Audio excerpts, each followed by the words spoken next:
Is the government blind to compounding climate risk? Green Edge by Charlotte Sterrett, Warrandyte CAN.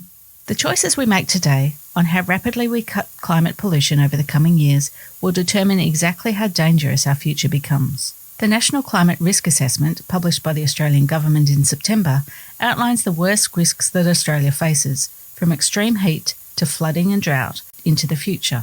The report is both startling and sobering. If we are to avoid the worst impacts of climate change, we must rapidly slash climate pollution from coal, oil and gas and replace energy sources with clean alternatives. The report came out just before the Australian Government set its 2035 climate target, effectively indicating its choice as to how much harm Australia is willing to accept. If our current trajectory of emissions continues in line with that target, the Australian way of life will be irrevocably changed for the worse. What does the report say? The report has assessed climate risk at 3 levels of global heating: 1.5 degrees, 2 degrees, 3 degrees Celsius.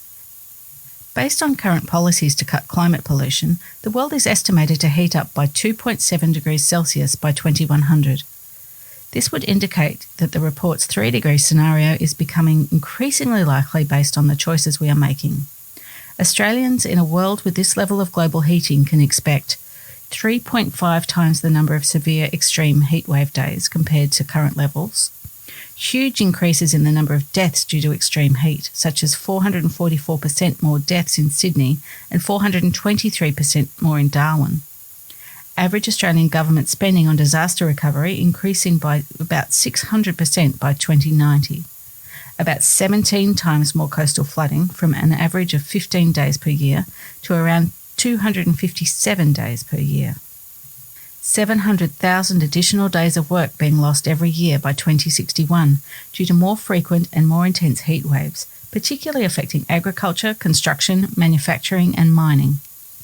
How will Warrandyte suffer? Like the rest of Australia, hotter temperatures will bring more drought and extreme weather events such as high winds and flash flooding.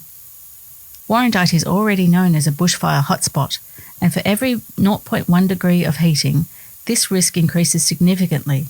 Heat waves will impact on human health, especially for young children and the elderly who are most at risk. And while we are not a coastal town at risk from coastal flooding, bushfire risk will likely impact house prices, especially as insurance becomes more expensive as the risk of bushfires increases. What can we do about it? Today's choices are not just dramatically shaping our world, but what we leave for future generations. Burning coal, oil and gas is causing global heating, driving climate disruption and a more dangerous future. Rapidly cutting climate pollution can keep us all safer. That's why the climate targets we set are so important. Net zero by 2035 is the only target available to Australia that provides a strong chance of contributing to holding global heating below 2 degrees Celsius.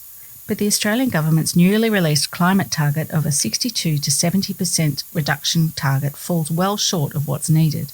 Not only does this target fail the science, the economy and future generations, it also fails our wildlife, including animals we love here in Warrandyte, such as platypus, powerful owls and eastern banjo frogs, pobblebonks.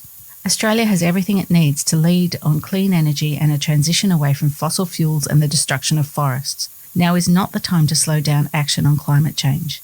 Instead, we need a step change, real leadership and the courage to do what we know is right, not just for the short term, but for future generations.